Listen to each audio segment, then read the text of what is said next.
Sometimes I bake things like this and they just turn out so amazing. Hey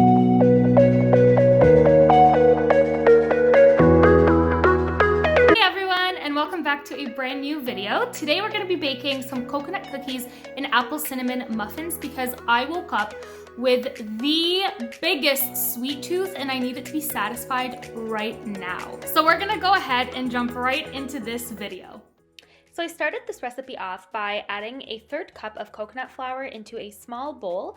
I also made sure that my oven was preheated at 325 degrees Fahrenheit at this point as well. Then I added a pinch of salt to the same bowl, followed by 2.5 tablespoons of maple syrup. The recipe I'm using today gives you quite a couple of options when it comes to liquid sweeteners that you can use, so definitely take a look for other alternatives. The full recipe will be posted in the description box below. I also wanted to mention that these recipes are not mine, so I'll make sure to leave both recipes for the cookies and the muffins in the description box below. Then I just added 2 large eggs to the same bowl as my other initial ingredients, and a 1/4 cup of melted coconut oil. Last but not least, I added a very good amount of dark chocolate chips. I honestly didn't measure this part, but there is a specific measurement. I believe it's a 1/2 cup, but you can double check that in the recipe listed in the description box down below.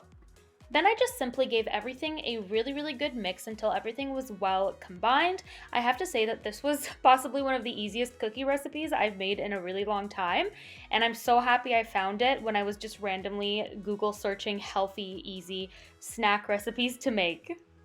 Honestly, I was a little worried because the mixture looked super wet and just not cookie dough-like, but the recipe said to just keep mixing until it turns into cookie dough, and surely enough, it actually did turn into more of a cookie dough consistency.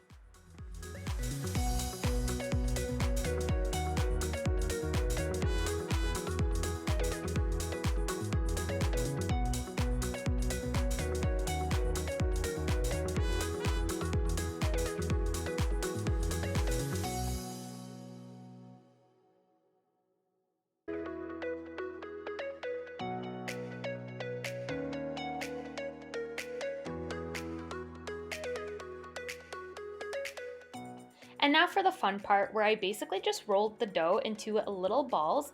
As you can see, they're pretty cute. I spent a lot of time doing this and I also had a lot of fun.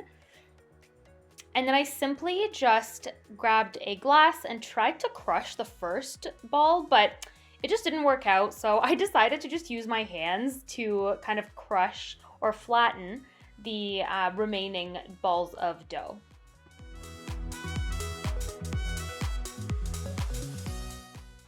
I don't know if this is normal, but every time I would flatten one of the dough balls, I would always kind of notice that it cracks on the sides. And again, I'm not sure if that's normal, but that gave me a bit of a hard time. But I honestly just tried to kind of put the pieces back together and it seemed to work fine at the end. The cookies seemed to bake properly, so there was no issue there.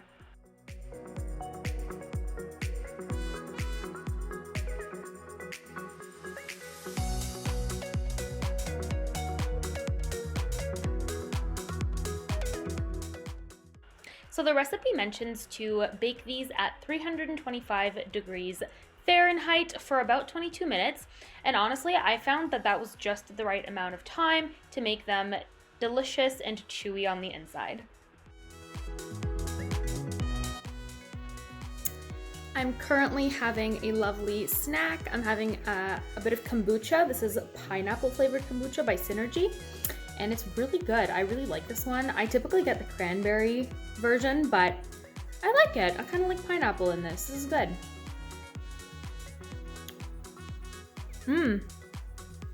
Super delish. Okay, get your kombucha. Don't miss out on it. It's really good. A lot of the kombuchas taste a lot like vinegar, but this one's good. Like, this one's pretty decent. I like it.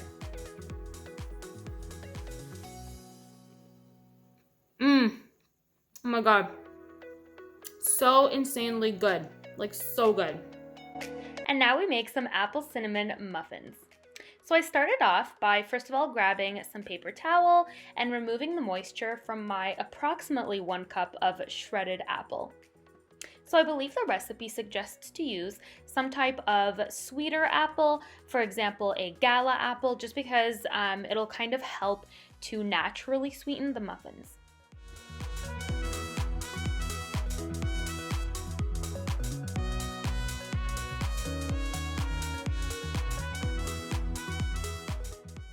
Once I was satisfied with the amount of moisture that was removed from the shredded apple, I then added it into a medium bowl, followed by 1.5 cups of a mixture of whole wheat flour and barley flour, although I do want to mention here that the recipe suggests to use white whole wheat flour, so there's always that option.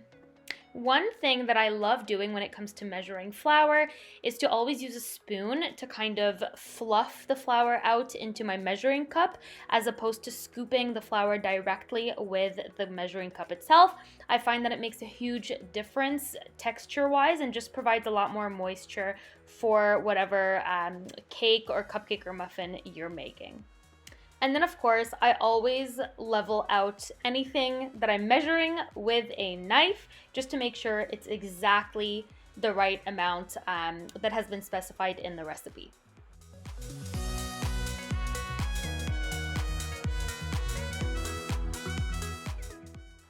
Then I added half a cup of coconut palm sugar, although the recipe does suggest that you can also substitute this with some light brown sugar, followed by 2 teaspoons of cinnamon, ground cinnamon that is, and 1 teaspoon of baking soda.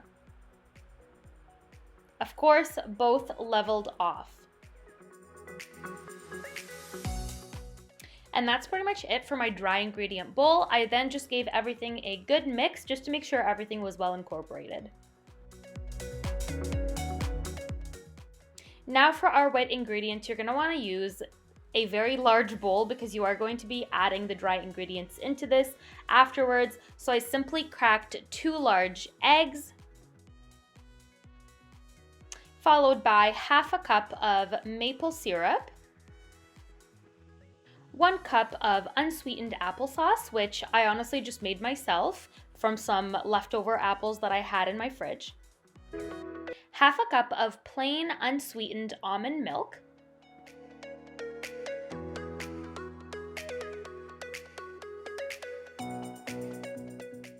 1 teaspoon of vanilla extract. Here I chose to use organic vanilla extract from Madagascar. It's always the best when it's high quality vanilla extract. And last but not least, 3 tablespoons of melted coconut oil. So after making this recipe, I realized that I added the coconut oil way too soon. You're actually supposed to add it after you've already combined your dry ingredients into your wet ingredients. But oh well, couldn't do much about it at this point. So I just gave everything a nice mix, just making sure that everything was well combined again, and making sure that those 2 large eggs were breaking down the way they're supposed to and mixing in with the rest of the mixture.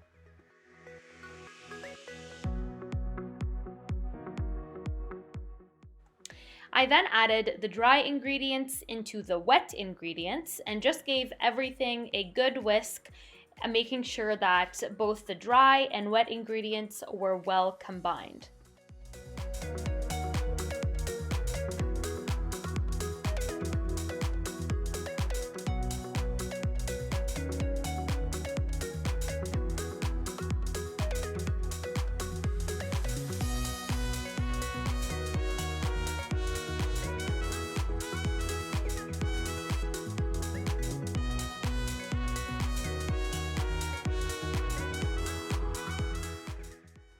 At this point, my oven was definitely preheated at 350 degrees Fahrenheit, so I just went ahead and greased some muffin tins and simply scooped the muffin batter out into each little muffin tin.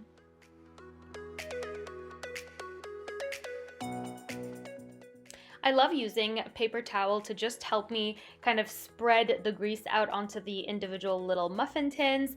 It makes my life so much easier, and it just kind of reassures me that I'm not using all of that fat in my muffin tins, if you know what I mean. Like it just kind of picks up all the excess fat, so I love that technique. Then I just simply filled up each little muffin tin about 3/4 way full.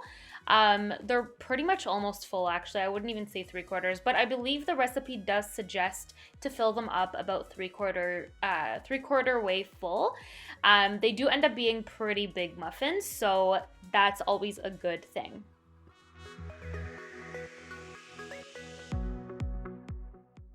And of course, what is a day in the kitchen without me making a mess?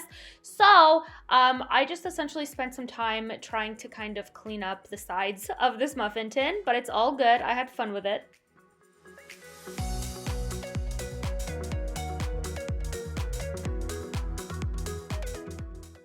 And finally, I threw these muffins into the oven for about 22 minutes.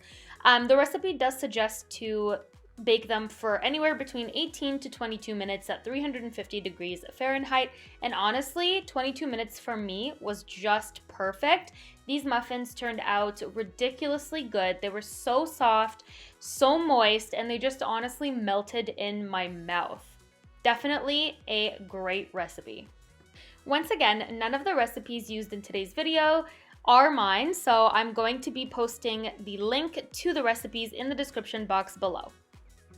Alright guys, so I just wanted to kind of show you all how my muffins turned out. This one was kind of the little one that wasn't fully filled up, so I'm just gonna open it up for all of you to see. It's super moist and it literally just came out of the oven, but look at it. Oh, it's so moist and there's still some steam coming out from the center, so oh my gosh. Oh.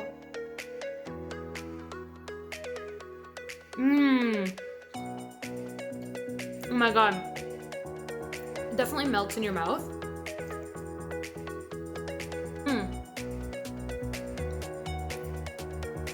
This is so, you can really taste the apple in here. It's amazing. So good. Okay, you guys really have to try making this. It is so insanely good. So good. Alright everyone, so that concludes my Bake With Me video for today. I hope you all enjoyed watching me make these two very delicious recipes, and I also hope that you all give them a try whenever you get the chance. Bye everyone!